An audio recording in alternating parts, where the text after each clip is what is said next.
The following episode contains language and descriptions of violence and self-harm. It may not be appropriate for all listeners, but it was my life. Discretion is advised. What up, what up? Welcome back to another episode of Roll Call with Chappie. And I need a favor from you guys too. One thing I did realize that everybody is listening to my podcast, they're not subscribing. So please hit the subscribe button, like, comments, and I have a treat for you guys today too. Lindsey Graham, I'm not even calling her that anymore though, the Patriot Barbie. I'm going to let her introduce herself and then tell everybody where to follow you. And then we have a very interesting story we're going to get into. That's right. But before I do, don't forget to like and subscribe Peter's podcast, Roll Call with There we go, please. Nothing like a little second. Well, literally, I mean, we were going through my analytics and all my likes and comments and views aren't even from subscribers. Oh, weird. That's so weird. Well, people, and So while you're sitting there listening, hit the subscribe button, please. Yeah, because then you get the notification of the episode first. So you don't want to be the one going, oh, I didn't see that one yet. Yeah. You want to be Damn, the one I missed this episode yesterday, and then they're going to tell you about it. I heard it first. Yeah. All right. Well, yeah, I'm Lindsey Graham, not the senator in South Carolina, the Patriot Barbie. Instagram, the.patriot.barbie. And that's a great story. I don't even know what order we're going to go in with my insane story. Me neither. But it's your. It's all part of the plan. I don't pre-do any of this stuff, so we're just going to have a natural conversation. Okay. And like I said, I'm curious to know myself. I only know a little bit about your story, and that part was fascinating enough. Thank so you. I do want to learn more. Well, I'll start with the Patriot Barbie then. Yes, please. How did you become the Patriot Barbie? So I'm most famously known for defying lockdowns in 2020. I was the salon owner in Oregon that opened up against the mandate. Back then, no one was open. The whole world was shut down. Yeah. It was stay home, stay safe, and everyone was paranoid. And if you opened up or you argued, it was misinformation. And especially in Seattle, that was probably as bad as anywhere, right? Yeah. So Salem, Oregon, which is super liberal. So I got all kinds of hate and cancel culture. And that is where the Patriot Barbie came from. That's usually what happens when they try to cancel people. What's that? That's usually what happens when they try to cancel then people. You blessed me. Yeah. I took it and ran with it. Yeah, they gave you a name too. I was not political, and the reason I opened was not political. It was literally dude, I have 6 businesses, and that's our family's income. If I don't open, we're going to go bankrupt. Yeah. So I opened up, the news caught wind, it went viral and went global. And people started calling me a Trumpster and a MAGA conservative. And I was like, I've never actually said who I voted for, but you know what? Boop, and I put on my MAGA hat, took a selfie, and cancel culture made a meme out of my face and said, I don't always play the Patriot Barbie, but when I do, I steal people's money and I kill their grandmas. And I was like, you guys are insane. Wow. So, I mean, I had cancel culture for a solid, I want to say 6 to 8 weeks. I was done with their crap. I was like, you guys are so stupid. You're saying the same crap, racist. I'm like, what is me opening my salon have anything to do with race, right? For sure. So I looked up the definition of Patriot, the definition of Barbie, posted it on Facebook, and then I went and changed all my social media to say the Patriot Barbie, and they lost it. They lost their minds. I was like, hey, you know what? Let's shout out to my buddy Ian Went from the Patriot Clothing. Do you know him too? I do. Yeah, I'm an ambassador for Patriot Gear. I was just going to try to. Yeah, shout out to Ian Went though. He's the homie, and I'm a big fan of him. He's cool. Well, they sent me all the stuff, and it says Patriot everywhere, and I'm like, this is my jam. Yeah.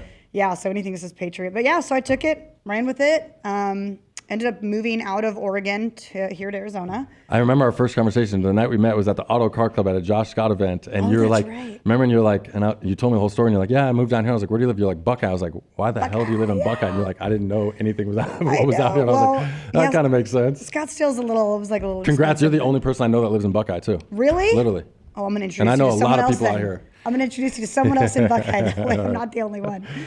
The housing was affordable, okay? Super affordable. And actually, when you move from Oregon to Buckeye, we could not believe what we got our house for. It was, of course, the market's so different. Yeah. So, but yeah, then the Patriot Barbie took off. It became a whole thing, and I got a logo and branded it, and nice. Yeah. All right, we're going to touch back into that, but I want to know, I always like to get everybody's upbringing stuff too, and I don't know how you said you had no trouble as a child, but let's get into, I want to hear the full Lindsey Graham story. Okay. So childhood from you. Story. Yes. All right, so you can abbreviate the childhood version, but I like to know the full path. My childhood is there's not going to be any tears shed. I had a cool family, 2 brothers, parents that were married. That's cool. What? That makes one of us, so that's cool. I'm sorry, I don't want poor Peter. Oh, and everyone loved me. Just kidding. Raised in a Christian house, went to church, family Friday, pizza nights. I was a really straight and narrow kid. Really? Oh, yeah. I didn't drink, cuss. Stop. I didn't hit puberty till I was 17. I was chubby and had my baby fat and didn't wear makeup till I was 17. Yeah. And then 18 hit, and I was like, oh, okay, I'm going to wear makeup now. I'm a girl and, now. like, wear skirts, and, you know. I tell people. Did you play sports or anything or no? I tried. I wasn't very good at it, so. But I was such a tomboy. I hung out with all my brother's friends. We rollerbladed, we sketched, we did all the dangerous things, snuck out at night. And I wore their shirts. How many siblings do you have real quick? How many? 2 brothers. Older or younger? 1 each. Okay, cool. Yeah. And like I wore their clothes. I wore their baggy jeans and their like, what was it, Stussy? Like, remember Stussy and No Fear? Stussy, yeah. That's what I wore to school. I'm like, dude, if I would have been that kid now, they'd be like, you're meant to be a boy. I'd be transitioning already. Yeah. I was my God. Such a tomboy. They'd have the teachers like trying to give you shots and stuff when you got done with class. Yeah. Here, let's put you on. Let me just put you on this. blockers. I see the jeans you wear. Come on, just take this medicine. Yeah. We know that you're really supposed to be a boy. Yeah. Do you like girls? No. So, graduated high school and everything? Graduated, yeah. Third guest on roll call that's graduated high school, so congratulations there. Wow. Yeah. Like, ever? Yeah. I've only had 3 guests on here that graduated high school. I'm doing so good then. Oh my gosh. Would it help if I said I didn't? Yeah, you'd fit in with teen pregnancies. You'd fit in with everybody else here, no, yeah. Yep. So let's see. What happened after high school then? Then I went off the deep end. Really? Oh yeah. I feel like that happens like a ton. crazy. When once people are like so sheltered from that, and then the second you get a little taste of it, you're like, Yep. that was like me with drugs. Like once I went down, I was like, holy shit. You know? It went pretty far downhill from there. Okay.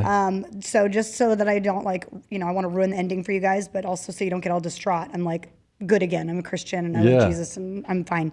No, but everybody thinks that like they don't have struggles and everyone like looks at you and they wouldn't see it. So like I love that shit. You know what I'm saying? Like, so I want to hear the struggles. That's what I love about my life is that I think if I would have continued on the path I was on, I would have been one of those like soapbox pedestal, like perfect Christians. Right. And now it's like I did everything wrong in that like 5-year period where now I'm not preaching to people or like trying to minister to them from a place of perfection. It's like, oh, nope, I did that too. Nope, I did that. Like if you look at me and you say, oh, she's a Bible thumper or whatever, it wasn't always like that. Yeah. So I went through and experienced like everything terrible in like a 5-year period. So at 20 is when it really, so what happened is, this is great, I became a flight attendant. And that was like. Shout out to Celeste, my mom. She's been for 30 years. Yeah. Really? Yeah. Okay, well, yeah. So I had too much fun as a flight attendant. That was like my taste of freedom and like, oh, I'm out of town on weekends. I'm staying at these cool hotels and drinking with the pilots. And at 20 years old, drinking led to some of the other staff, not flight attendants or pilots, but like, oh, come hang out with me for a weekend. I would, and there was drugs, and I was like, I'll try it. Life is short. Why not? So weird, such a weird place to be in from like not drinking in high school to like, I'll try cocaine. You know. So that kind of opened doors. The next, it's weird, a weird timeline for me. I'm like, gosh, this was 20 years ago. So how old are you? I'm putting you on blast 41. Right now. Okay, cool. Yeah. When's your birthday? March 11th. Nice. Pisces. Cool. Yeah, artistic, hard-headed Oh, dreamer. there you go. How am I not a Pisces? I'm about as hard-headed as it gets. Yeah. So let's see. At 20, I started doing the drinking and the drug sampling and all that. And I actually ended up losing my job as a flight attendant because I was missing flights and just like full on into the whole like irresponsible lifestyle. Yeah. And when I lost my job, I didn't know what to do, had all these bills, broke, like embarrassed that I lost my career. I was totally humiliated that I lost this career. And I had friends that were dancers. And so then I was like, I'm drinking and doing drugs and going and visiting them and watching them rake in money. And she's like, why don't you just dance? And I was like, she's like, dude, you make so much money. And I was like, I have a negative bank account. Okay. Like it was that simple for me to be like, there. I'm proud of you. I didn't know you were going to bring that up on here. That's cool. Oh yeah. This is my testimony. This is my testimony. This is what Jesus saved me from. 100%. So yeah, I without all the juicy details, I went and auditioned and surprise. Is it really an audition? Is that what it's called? I know. And I'm like, you like walk in like, yeah, you're hot enough. I'm like, do I need to really? And by the way, let me just say, I'm a horrible dancer, like horrible. So when I tell people that know me that I was a dancer, they're like, what? I'm like, yeah, I don't know how I did it, just the smile. But a lot of those weirdos, those dudes just like getting back robes and shit, like all kind of weird stuff. There's such weirdos. Weirdos in there, man. That is like such a dark part of my life. Yeah. So that got me into, unfortunately, more drugs. I went on an all expenses paid trip to Reno with some rich lawyer. And it's free. You only have to, it only costs you your soul. Right. And by the way, I will say this guy was actually a perfect gentleman. So I was never an escort or anything weird like that. He was like, I just want pretty girls on my arms. And that's all he wanted. That is really a thing too. I never knew that. That's crazy. Yeah, it's a thing. The girl, I guess that does make me an escort if he's like, I'm paying you to come and be on my arm. But anyway, I guess I'm not a prostitute. No, if you're escort, you have to have sex. Yeah. No, escorts have sex. Okay, then, all right, then I'm literally, because escorts all have sex. Not an escort. Yeah. So the girls that I went with were meth heads.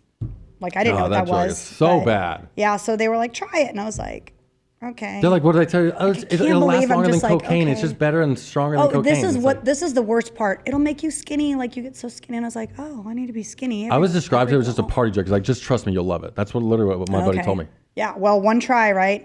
That's all it takes. Is that not the most addicting drug on earth? It's really bad. Yeah. I would encourage anybody who even thinks about trying it. It's not coke. It's not. Oh, it's bad news. Pot. It's not the same thing. Like, it literally takes your soul and turns you into a different human being. Like, yeah, I mean, the minute it wore off, I was like, where do we get more? Yeah, it's really, it was really shit sad. In the world. Yeah. So thank goodness I was only into that for I think 6 months maybe. Wow. I was still going to church, like kind of trying to keep that last little thread of Jesus in my life. Yeah. Met a guy at church that I thought I wanted to be with. And I was like, I'm not the right person. I'm not a person that a guy from church would want to be with. I decided to clean up my life, quit dancing. You always had a relationship with God? Yeah. Okay. Yeah. Go to church when you were younger? Yep. Cool. Yep. Got saved like when I was 13 on my own to like a TV show in my aunt's house. Really? Like, cool. Accept the Lord. And I was like, okay. I got you. Yeah. So in that relationship, I was trying to be like who I thought he wanted me to be, but I wasn't really willing to let go of everything yet. So I actually told him I quit drugs, but then I kept hiding it and doing it like privately. And I know there's a reason for that. I know it's because God didn't want me to quit for a man. He wanted me to quit for the right reasons, right? So, and by the way, we'll get into this. This man is a narcissist. He was abusive in all ways, emotional, physical. He hurt me really bad. And how sad that I met him at church. But we'll get into that. So I was secretly using, and then all of a sudden God called me to like actually quit. At that point I was putting it in like pills, and then I just had like vitamins in my purse and no one would ever look. Johnny B shit right there. That's what he started doing that stuff. It's so horrible. You make like parachutes of it and just eat it. I was like under 100 pounds. Everyone was worried about me. I was hiding it, trying to hide it from people. This is remarkable though. Like I didn't know this part about your story. It's cool because I'm just like, I would even judge you to think like there's no way she did meth or drugs or, you know what I mean? Yeah. So no way she was a stripper. And we're not even close to done, Peter, just so you know. No, that's cool though. Not even close.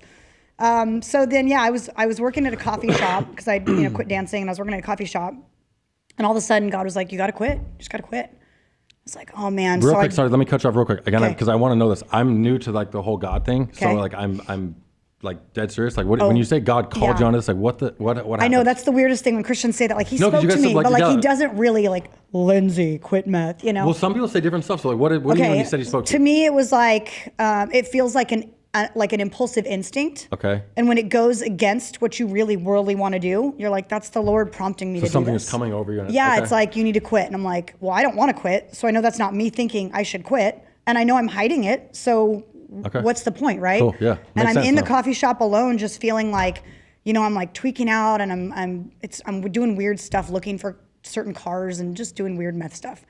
And God's just like, this is not you. You got to stop. And I was like, oh man. If I got to stop, I got to stop. So I took my pills and I dumped them down. I flushed them, and that was it. Never used them again. Never went home, slept it off. Stop. Yeah, and here's the other thing. That shows us the difference between a non-addictive mind and mine. Like there's 0% chance that would happen. I am a non-addictive mind. Like if I, especially if God tells me like you're done with that, then I'm like, okay, I'm done. Wow, that's crazy. I'm burning the house down and everything. I'm talking about that shit. Like literally. What do I need to sell? And then burning the jail down when I get to jail. Even literally. Oh my gosh. So how was the next day for you? Like you literally just didn't have thoughts of it? Was it tough, or were you just like, I'm done? Do you remember? I just remember being done. Like sometimes enough's enough, and it takes what it takes. There was still there's still the weird like the feeling of like rolling the pipe and like getting the last little bit of crystals out. It just drug stuff. I hate it. There was still that weird like yearning for that kind of stuff, and I would have to make sure I didn't watch movies with it. Yeah. Because then I knew, I'm like, why wouldn't I? Had not, like, I was single, no kids, Or me, living with my parents. That like, who one cares? show Go does do it for me. Intervention. Oh, okay. So you watch them, and I'm like, oh. You can't watch it? It's kind of hard, yeah. I wouldn't watch it. And I have like PTSD from like, I can't do needles, like blood, stuff like that. Like UFC's hard for me to watch now. UFC. Yeah, literally, it's hard for me to watch fights. Like, no joke. Wow, weird. And I noticed it on the last Conor McGregor fight because he wasn't even like bloody, but I remember he was getting a bunch of elbows. And I don't know if it's because I fought a lot of times, so I know like how bad those hurt, even though you can't see the damage. And I remember just like cringing. I was like looking around, I'm like, oh my God, I can't even watch UFC fights anymore. It. You can feel what they're feeling. Yeah, and I just think I've been through all that violent shit. I shut that shit off. I do not Well, like I never elbowed anybody, so I'm still good with UFC. Right? I love to watch dudes fight. Okay, so where was I? I don't know, you're telling a cool story. Quit meth. And I just asked you how the day was after you quit, and you said it was fine. Yeah, I don't remember doing it. I remember just kind of trying to avoid, I mean, I had been hanging out with like dealers and girls and like who were going and robbing people's houses because she owes me money. So what did you like do the next day with that then? Yeah, did you just completely switch your friends or just stop answering your phone pretty much? Because that's a tough thing too. A lot of people, they'll quit drugs and then they can't cut off the relationships, and their friend hits them up a few days later and they're like, fuck it, you know? Yep. No, I think I cut those people off. Yeah, I couldn't be around it. So I was willing to like, well, and the other thing too is the boyfriend was super abusive and he was cutting me off from people, like every friend, right? Yeah. And so it was easy for me to be like, well, I'm already kind of alienated anyway. Like I can just be alone. I got him, you know? Yeah. So great story though is I want to say like a year later, I was in a bathroom at a movie theater, came out of the bathroom and I saw this girl tweaking and like picking her, trying to cover up her face and doing her makeup. And this is another God thing. I looked at her and I was like, oh my gosh, poor thing. And I walked out the door and I opened the door and I felt God go, nope. Like, who else is better to speak to this woman than you, right? I was like, gosh dang it. I'm not like the perfect Christian. I don't know what I'm doing. I'm not a minister. Yeah. I closed the door and I turned around and I was like, I know what you're doing because I used to do it too. Like that was my opening line. Yeah. And the Holy Spirit just like took over and ministered to this woman and she started crying. And I was like, I don't know what to say to you. I don't know your life. I just know that there's freedom on the other side and I want that for you. And she cried and we prayed and she gave me her phone number.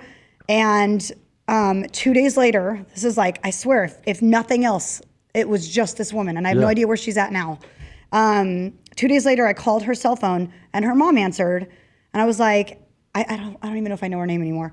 I was like, is so-and-so there? And she goes, no, she's sleeping. And I was like, oh, she's sleeping, right? She's sleeping. I know what that means. Yeah. And I go, okay. And she goes, is this the girl from the bathroom? And I'm like, stop. And I go, yes. And she goes, and she started bawling. And she goes, she came home and told me that the Lord spoke to her in the bathroom and she quit drugs and she's sleeping it off right now and we're getting her help. I'm like, gonna cry. Wow, and I'm like, made me cry. Oh my gosh. Like God totally used my life to heal someone. And as far as I know, I think I checked back in another 6 months later. Because you did meth, and I so talked that's why you to did her. it. You know what I'm saying? Because if you didn't do meth, you couldn't have said shit to her. Yep. And she was still clean 6 months later. Real quick, I have a cool story about something like that too. So no offense to homeless people, I don't do homeless people. Like I know there's a lot of veterans on there and it just gets tarnished because I knew people that were on drugs that just do that thing for a game. So I don't give homeless people money at all. I don't do it. I was at a stoplight and I'm the first one and there's a chick there holding a sign and I happened to look at her and like she's like hiding behind her sign. It looked like she was like almost crying. And I was like, I remember looking at her thinking, I'm like, God, that chick's had enough. You know what I'm saying? Like she wants out. So I happened to roll my window down and I just like give her like a 20-second thing in my story. You know, she saw the car I was in. I was like, I just did 12 years in prison. Yeah, I'm like, I've been homeless, this and that. I like told her my podcast and she literally reaches out to me that night and she thanked me. She reached out to me that night on Facebook Messenger. She said she had just looked me up and just listened to my first 3 podcasts back to back to back.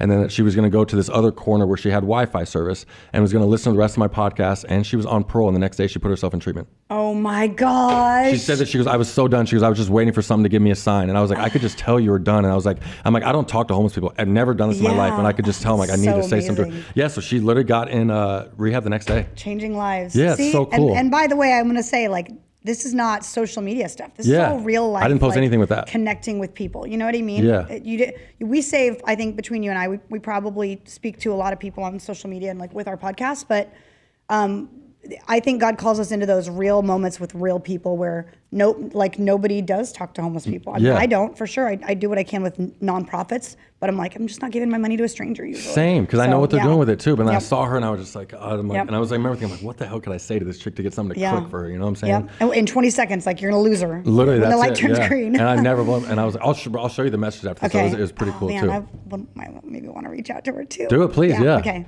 Cool. All right, so get into the next thing. Let's see. What's the next thing? You saved that chick in the bathroom from Saved the doing chick in the that. bathroom. So church boy was abusive, like strangled me, pushed me against the wall. Up. Oh yeah. Like cops called quite a few times. I was 100%. This is amazing because like I'm such a strong person now. To look back and look at what a weak person I was, he had me in the perfect abusive woman cycle. Like For sure. you are Belittling worthless. you, No one yeah, wants for you sure. anyway. Yeah. You don't have any friends. Where's this pussy at now? He's in Oregon still. Well, no, actually he's in Colorado. Oh. Yeah, and there's a part of that story too. Awesome. So yeah, he was abusing, He's still breathing and stuff He's in still Colorado? breathing, unfortunately. Just curious. I probably shouldn't tell you where No, he I'm lives. just curious. I'm literally totally joking. He's like texting somebody. Here's his name. I wonder if I could say his name. He probably can't afford an attorney. His name is Eric Pettit. Nice name. ERIKPETTIT. There we go. I actually was in an elevator with like a sheriff in Oregon. And I don't know why I was talking to him going, how's work going? And he's like, I'm moving to Colorado. I'm going to be a sheriff. And I go, if you ever come across the name Eric Pettit, arrest him immediately. And you get called like on a domestic. Just check his pockets it's and arrest him. definitely his fault. He's Yeah. going to blame the girlfriend and say that she's crazy, but it's him. How do you put your hands on a woman? I'll never in a million years understand that. Like, I don't fucking...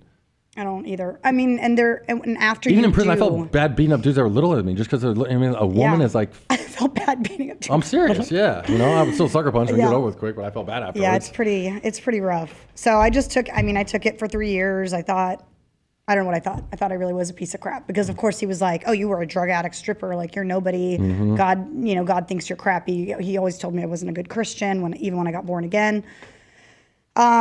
So.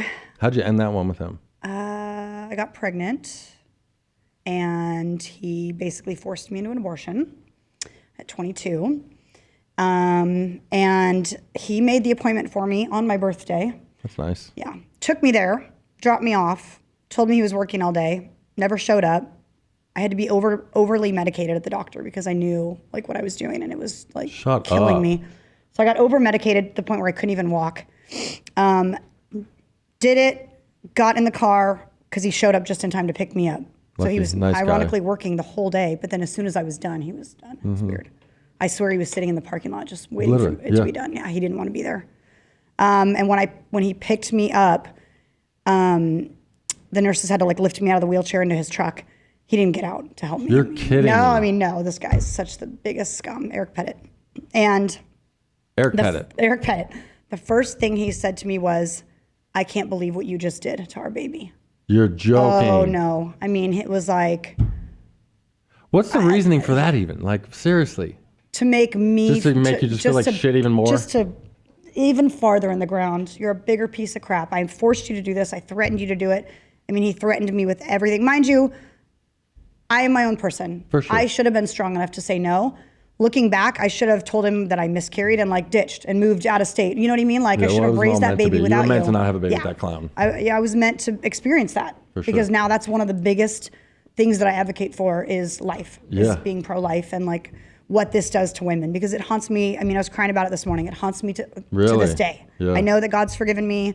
I have forgiven myself, but it doesn't change the fact that that child doesn't exist and that I took that life. You know what I mean? Yeah, that's right. And so one of my biggest movements is encouraging women that it's not as easy as, oh, it's my body, my choice. Like it will haunt you forever. So that slowly ripped us apart. I didn't tell anyone. I didn't tell my parents. My mom figured out I was pregnant. I told her I miscarried. I could tell that she knew better, but we weren't going to talk about it. And eventually it was just such a big thing that it tore us apart. And kind of like drugs, we'd break up and get back together all the time. I forgot there's another bombshell too. Oh, let's get it. Seriously, it's so weird. This is my life. This was kind of the catalyst in when we broke up.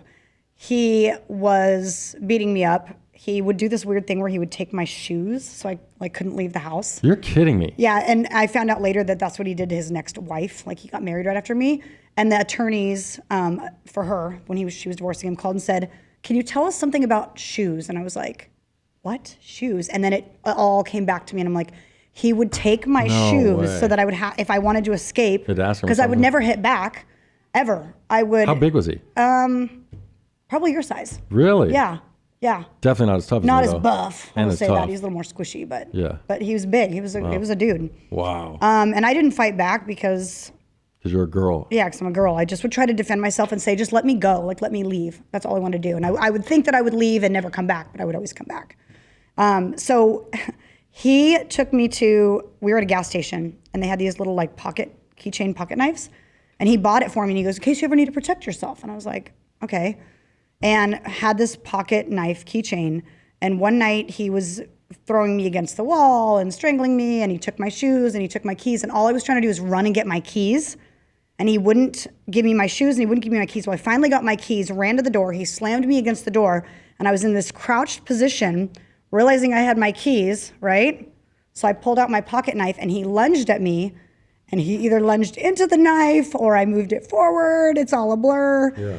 But it went into his thigh, like pretty deep. Good. And so he had this, I'll never forget, he had this like, oh, you stabbed me look. Like he's the victim now, right? Yeah. And I smiled and I ran as fast as I could barefoot, got in my car, left. I was arrested for assault. Stop. My dad is an ex-cop. Really? Yeah, they called my dad and said, you got to bring her in. And I had to go turn myself in front of my parents. Did they end up dropping it on you? My mom was crying, and yeah. Okay, good. Actually, yeah, I explained to the officer what was going on. And mind you, he had never like punched me, so I never had any bruises. I just had kind of like reddish marks that would go away because, for sure, he made sure to leave no marks because he was a good Christian man. Mm-hmm. And but the cop believed me, and they released me, they dropped the charges. It was never even, like the rest was never even on my record. Good. I remember the first time I went to apply for a job and they said, we're going to do a background check. And I was like, ruh-roh. Like, fuck, I just stabbed I got an fool. arrest for assault. Could have been attempted murder. I don't know. Yeah, right? But yeah, I totally feel like the Lord did that. Like there's no record of it. It's just gone. Yeah. It was like a fresh start. Good, it should be.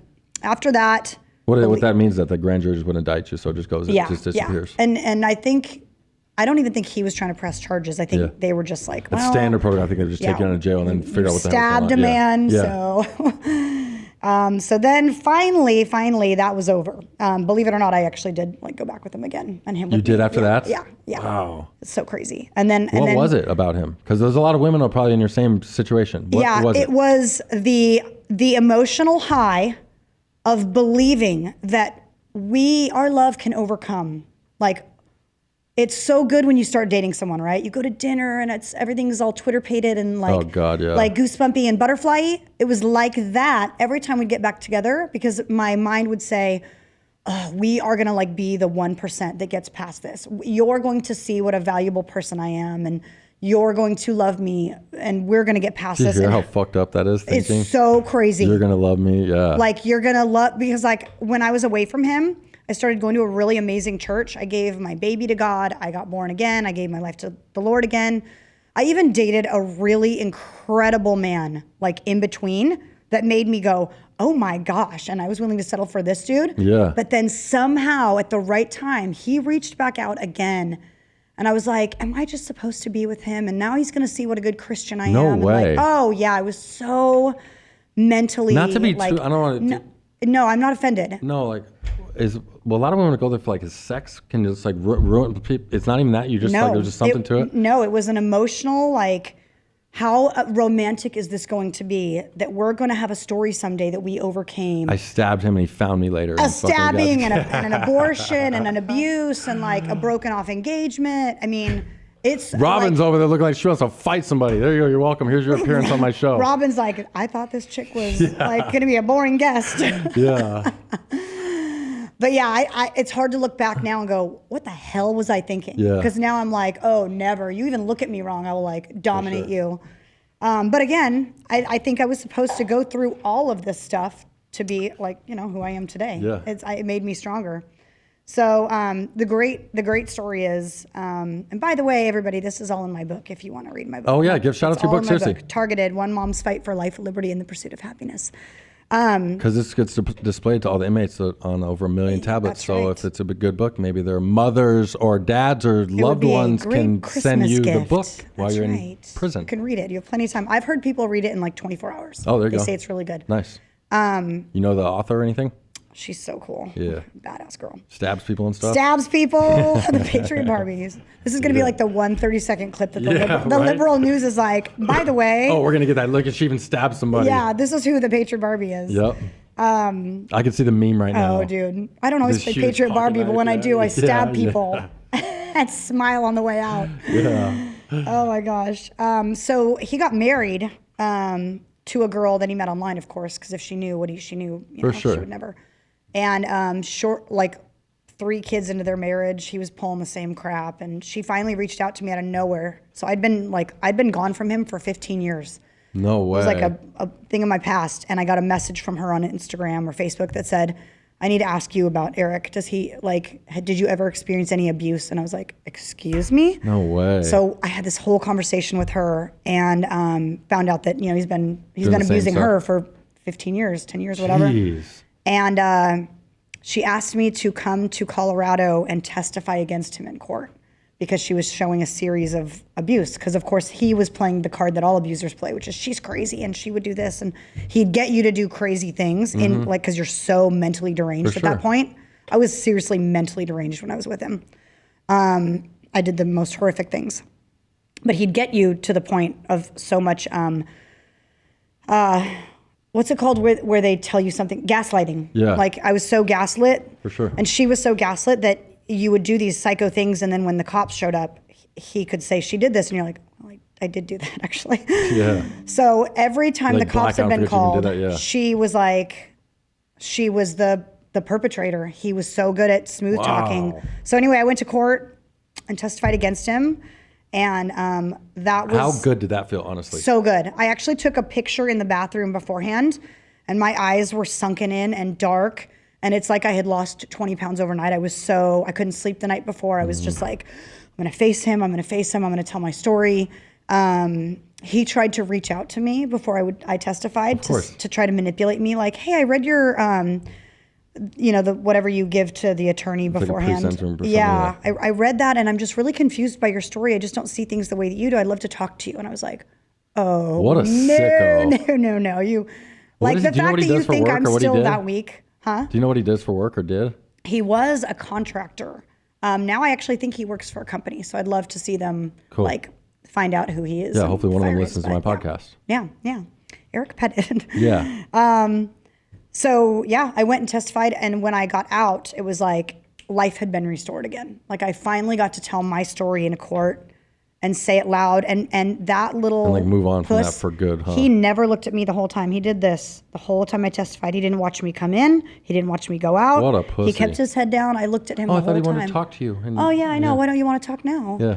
And I go, this is exactly who you've been and who I've been this whole time. I just had to find it out. So did she win, and was she suing him for money? Do you remember? She was suing him for custody of their kids because she wanted to get her kids. And I think she won more custody than him. For sure. And her attorney said that my testimony made a big difference. Awesome. Good for you. But yeah, it was kind of like, and so this was before I defied lockdowns. And I feel like God was kind of trying to show me this is how strong you are. Be ready. Powerful, yeah. Yeah, for sure. Because you need to be strong for something. And when was that? So that was the November, let's see, maybe November of 2018. Okay. And I'm trying to remember because I know I had a baby right before lockdowns, and I wasn't pregnant when I went and testified because I probably wouldn't have done it because of the stress. For sure. So I think it wasn't 2019. It was November of 2018. So a year and a half before. Yeah. Wow. Yeah. Any more bomb drops? Let me think. Anything else about my past? Your husband now, how long you been with him? 10 years. 10 years. Okay, cool. God, I just drew a blank on what I was going to ask you about that one. The abuser, the drugs. So you got into, after that, let's get into how you started your business stuff. Okay.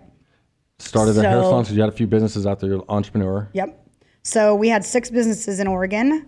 I went to you and the beauty husband school. Together? Yep. Okay. I had my salon.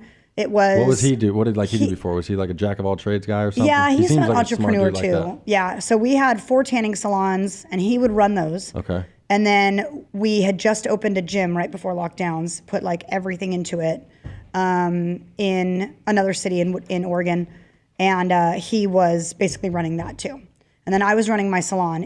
I had 25 girls that worked there. I had a hair extension company where I was selling online. Big. Yeah, it was huge, 5,000 square feet. Holy shit. Yep. Biggest, I think it was the biggest salon in Oregon. Yeah. It's probably the biggest one I've heard of, I think. Yeah, it was pretty big. Wow. That's like awesome. a Vegas salon. Yeah. No wonder you didn't want to close that thing down. Yeah. Yep, I didn't. I held on to it as long as I could. Okay. So I had, and I was working there full time too. So I was making I was probably making like $200,000 a year doing hair. Okay, so life's booming now. Life is awesome. You have married, 3 kids. Just had a baby right before lockdowns. He was 6 weeks old. How old are your kids right now? 8, 6, and 2.5. Nice. Yeah. We had the gym that had just opened. Was killing it. The salon, I had just put $100,000 into renovating it. It was like our permanent location. Had the hair extension company, was working. Meth and all that stabbings is just a thing in the past. Thing in the past, man. I'm like right? a successful entrepreneur now. Yeah, Like, not even think about that shit anymore, right? Not don't even smoke pot, Cool. And then they locked us down, and we had just built a custom home in Oregon on property. It was like we were fulfilling all of our dreams. For sure. We had saved up money to buy a boat. I mean, it was a crappy boat, but we were going to renovate it, and so we had built our custom home, bought a boat that we'd saved up for. Gym, salon, everything running smoothly. Like my salon was full, so there was like nothing to do but just enjoy, oversee, right? Yeah. And then they locked us down, and every business we had was not essential, right? No way. Salons, tanning salons. So what are your thoughts right then? I want to get into like the descriptive stuff because I'm sure you didn't even plan on like what ended up happening, but like what are your thoughts when they're trying to tell you to close down at first? I believed that when they said 2 weeks, like it would be 2 weeks, and I was like, okay. God, how it just makes me so mad hearing that. I remember that when they said a couple weeks. Yep, and that's what they did. It's so abusive, by the way.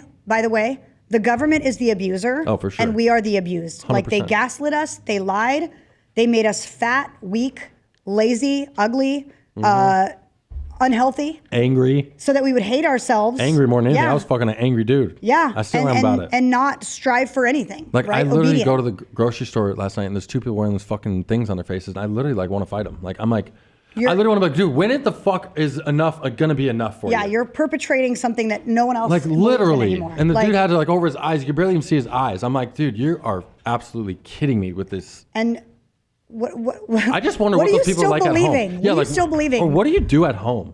Right. Like literally, what the fuck kind of human being are they you? still sanitize. I'm being serious. Like, cameras. what do you do at home if you're still wearing like even? And I don't want to preach about masks, but like, CDC even said they do nothing. Right. Well, although we've known that already. I'm gonna wear it. Even now, your guys say, "What? So what are you wearing the mask for?" It's like I know. I don't get it. And remember the original mask propaganda was it protects others, right? So that you're selfish if you don't wear it because what you wearing it protects 100%. me. So now you're the only person in a store wearing a mask, but allegedly it's to protect everyone. Yeah. I've always thought, well, if we're such a-holes that we don't care about protecting you, why are you wearing a mask to protect us anyway? If we're 100%. such jerks, right? Yeah, take your mask off and let me die. Oh. But guess what? That's not going to happen. Yeah, for sure. Absolutely. So by the way, like I opened my salon against the mandate, never enforced masks.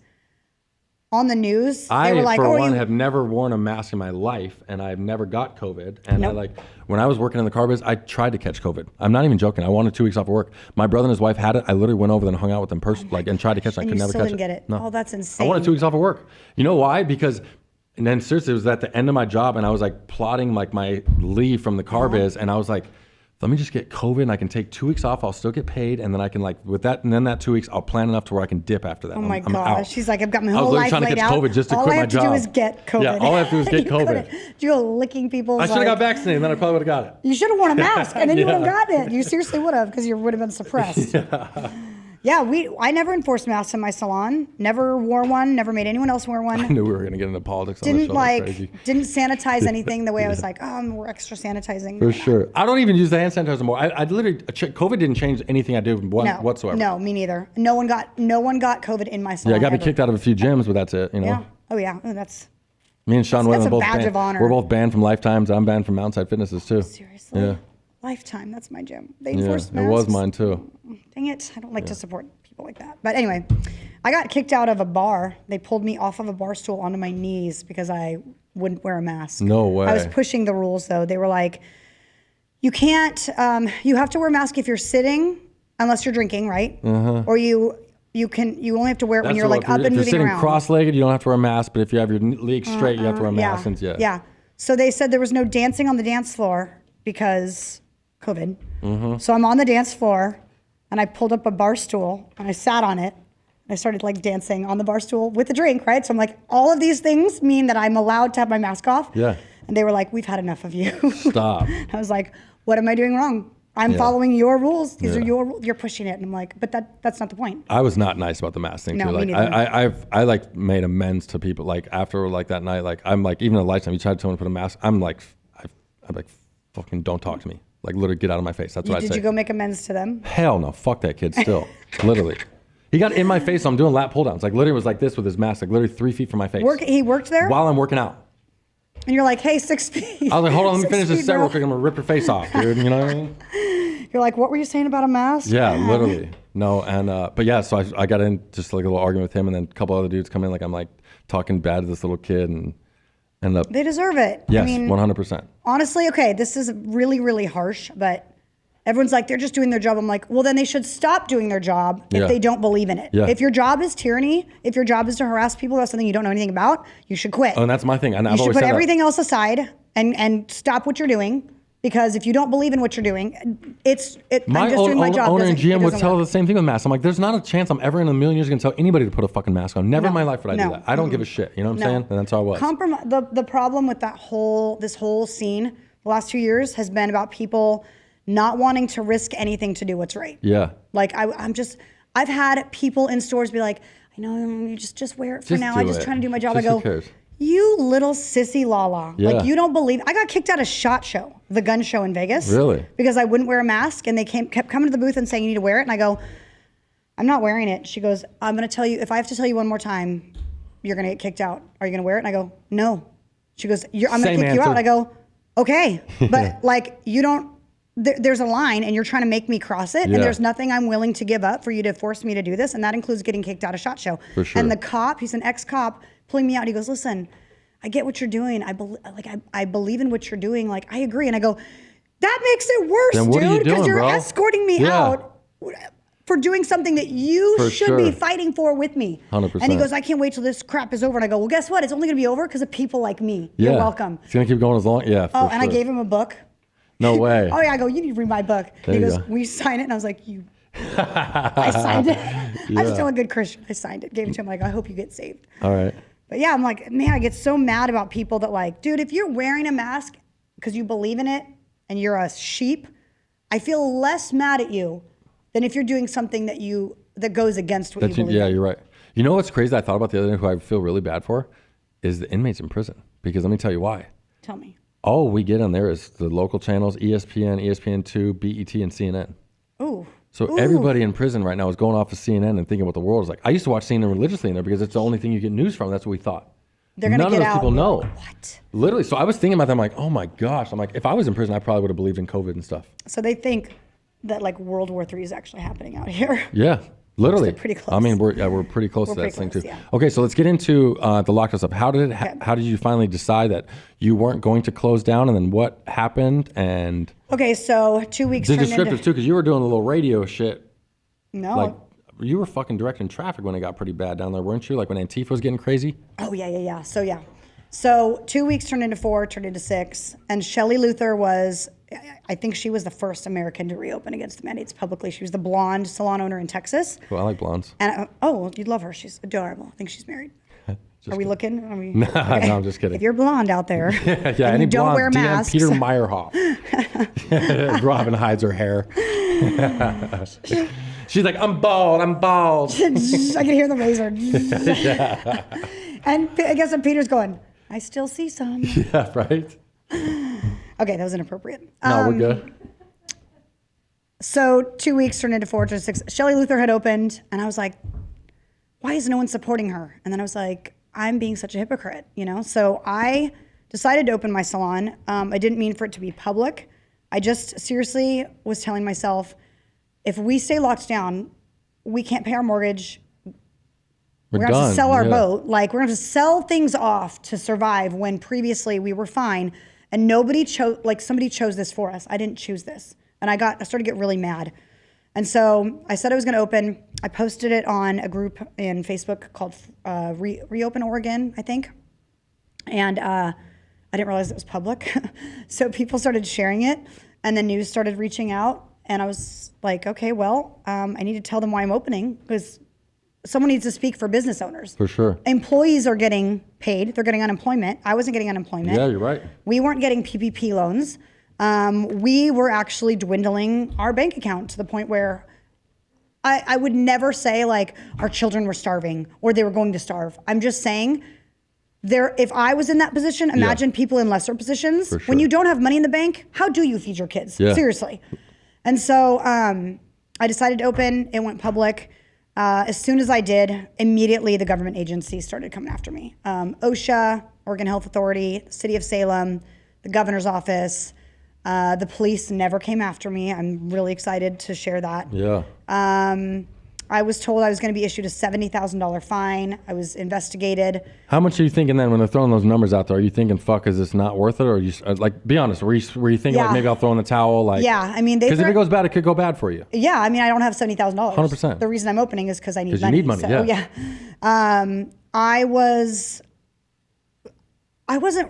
I didn't know where this story was going to go. To me, it was like, oh, it made the news, whatever.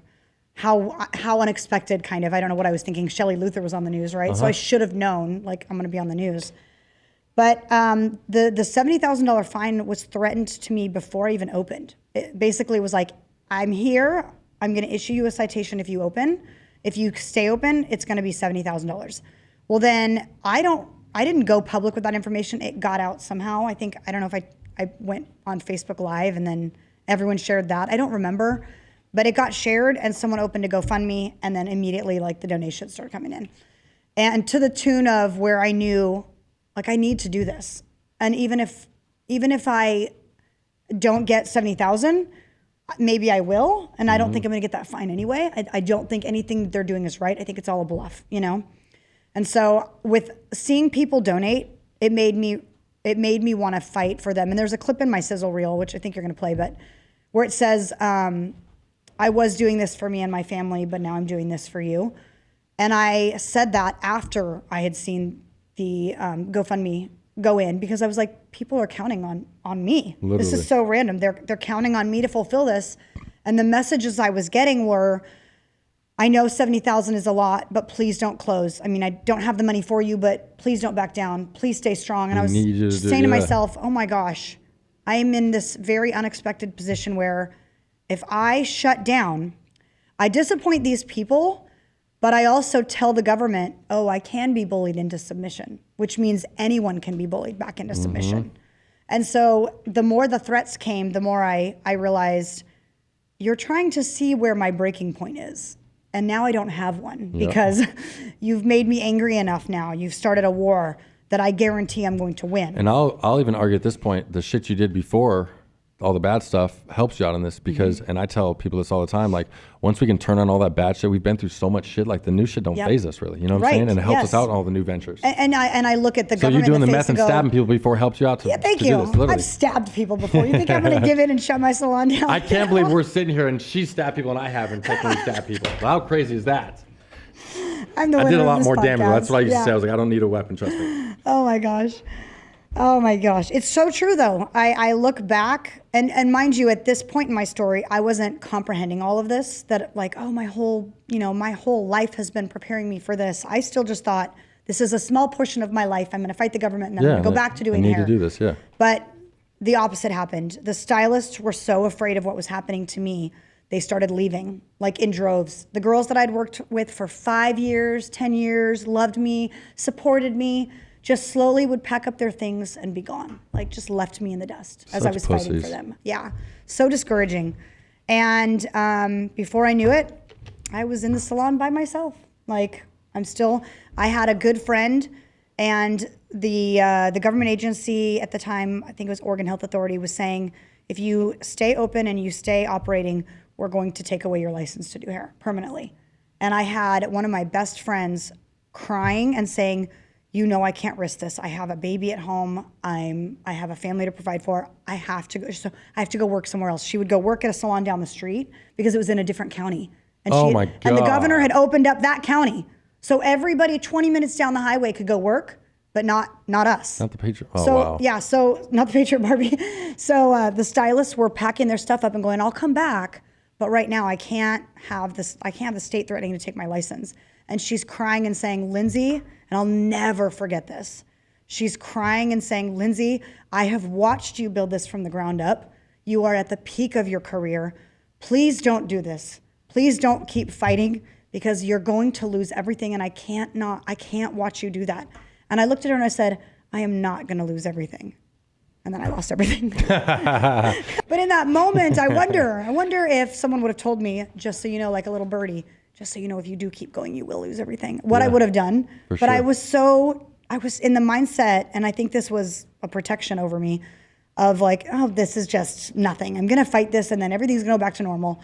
But as the stylists are leaving, I'm watching the business is built on people paying their rent. I'm watching the rent go and going, okay, I actually don't have a business anymore. Oh, damn. So you had 25 salon owners all paying. Yeah, and they're all big, gone now. Yeah. So who's going to pay this rent? I mean, the rent was being forbeared, but after we were allowed to open back up, who's going to pay this 5,000 square foot rent? Me? Literally. I mean, I've lost half my clients due to cancel culture. I've had new ones come in, which is great. But then, yeah, so the biggest thing was cancel culture. Mm-hmm. They were calling me a Trumpster, a racist, a murderer, a selfish rich bitch, like you name it. I mean, everything. Murderer. Yeah, I was a murderer. Nobody died, and yet I'm a murderer. Stabber. So George Floyd riots started. I was a stabber. That one's true, but nobody called me a stabber. Yeah. That was the best part, is cancel culture was calling me all these names, and I was like, you guys, I've done some really bad things and you don't even know. I'm surprised they never got that. I know. Yeah. I go, does nobody know that I was a stripper? That I was a drug addict? Literally. Like, is anyone going to call me out? I can make memes right now just to smoke you. Like, yes, and they'd be perfectly true. The only memes that came out weren't true. And, wow. I'm going, guys. So BLM and Antifa was now targeting me because I was like the conservative voice of Oregon now, accidentally. And they said, it's so funny when you think about it too. So now it's like Black Lives Matter is trying to get you for keeping your salon open. Like, what do they care? No correlation whatsoever. Yeah, like just about because you have your salon open, now they want to harass you. So now they all come into play now somehow. Yeah. So they said, let's burn down Glamour Salon and kick Lindsey Graham's ass. And I was like, no, I don't think I'm going to let that happen. So I did a call to arms on Facebook, which now I had a page that was a lot of followers.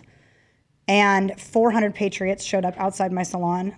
Veterans, military, ex-police, with ARs, with weapons, with our Second Amendment rights.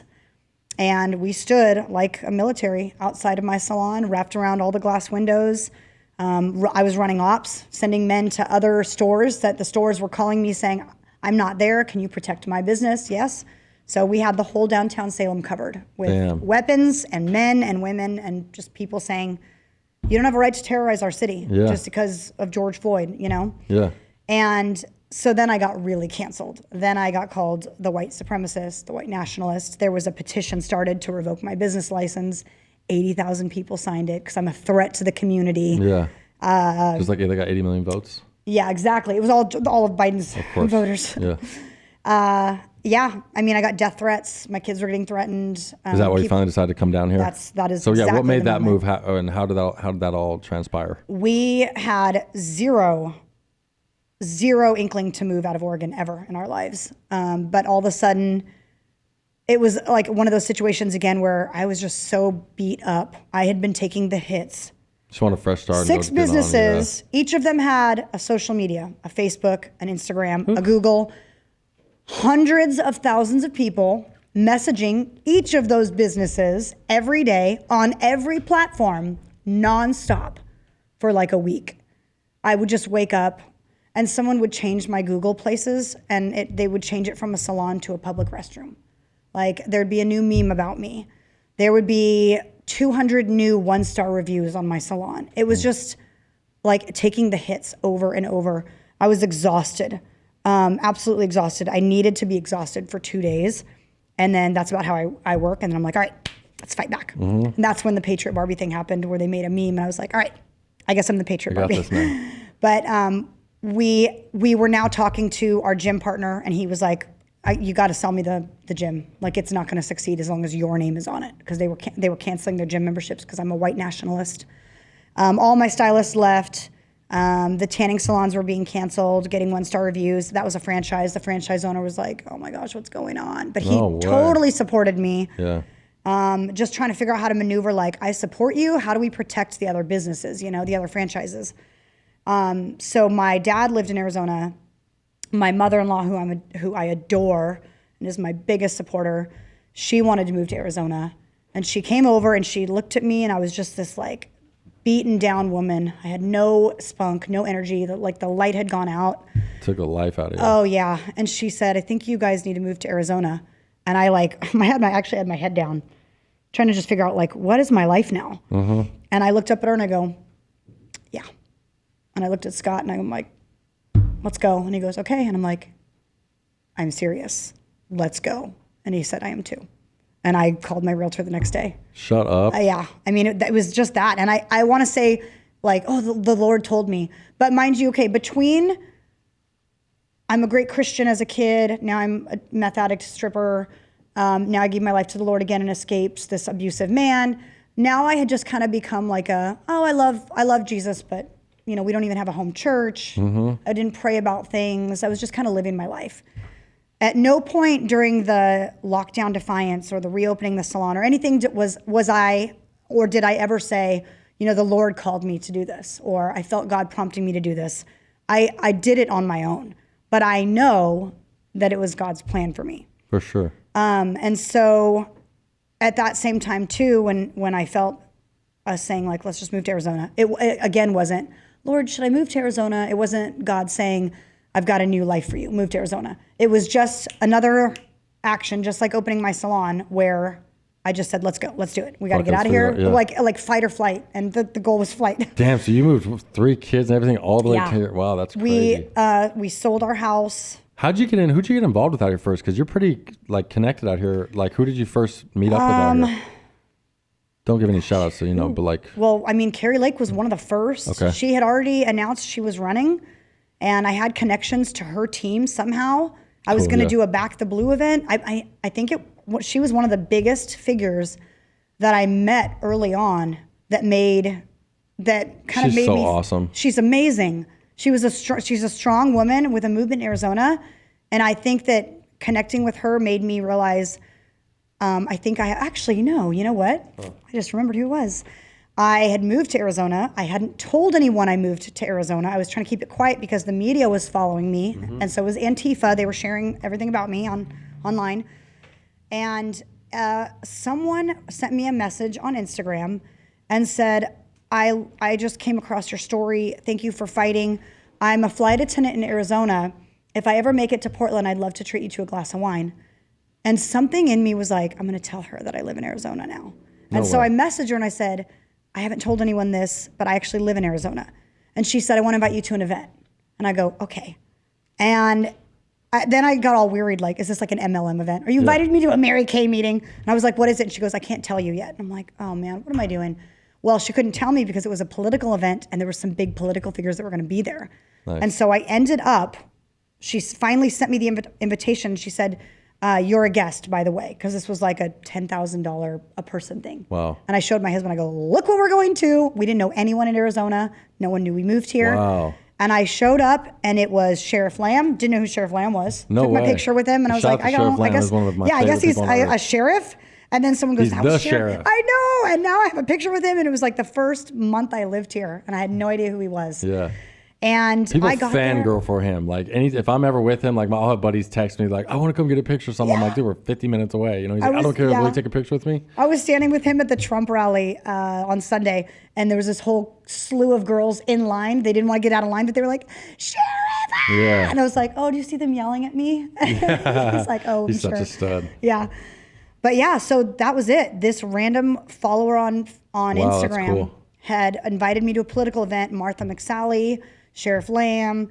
I don't remember who else was there, but it was kind of the moment I went, I think I'm into politics now. Like I'm being invited to be at these places where I didn't belong previously. And I think that my life is different now. Wow, and it is. Cool. I mean, it's totally different. Last thing, get into like just what you have going on right now too. So you have your own podcast and stuff. Drop your book stuff for everybody too. Thank you for being so transparent on here too. Like that's cool. Welcome. I didn't know you were going to get into the details, so I appreciate I'm like that. thinking, did I forget anything? A lot of people like try to hide shit and they don't want to. I want to actually. I love that you got into the nitty gritty shit. The most amazing. You're a stabbing stripper druggie. The biggest. If I keep that stuff quiet, it does nothing but had hurt me for 5 years or however long. If I talk about it, I'm more authentic, which is like what God and it brings calls you me credibility to help other people every day. Yes, and it helps people. Cool. So tell everybody what your podcast is. So my podcast is the Patriot Barbie podcast. It's everywhere. It's on the homepage of Rumble, InfoWars. You need to get me on platforms. there too, please. I will. I totally will. Thank you. We'll text after this. Yeah. And God called me to write a book. So that's another thing he called me to do is write a book. And all of this crap is right there for liberals to see and make fun of. It's my whole life story and how I believe, God prepared me to be the Patriot Barbie and fight this fight. And it's my calling. It's all I do. Awesome. Instagram is the.patriot.barbie. My website's patriotbarbie.com.